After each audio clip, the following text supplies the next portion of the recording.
Hello friends, welcome to my YouTube channel. So today in this video, I am going to show you how to record calls on this device. Go to phone application. Now tap on three dots on the top right side. Tap on settings. Here you can see the option record calls. Tap on this one.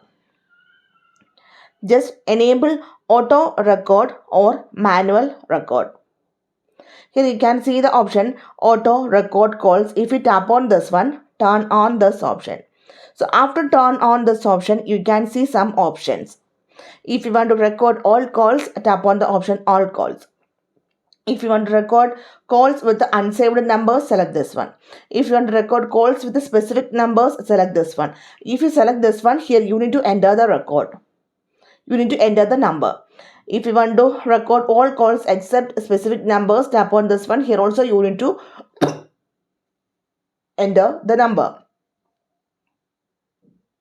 Okay. And after this one, if you tap on the option recorded calls, here you can see all the recorded audios you can see here.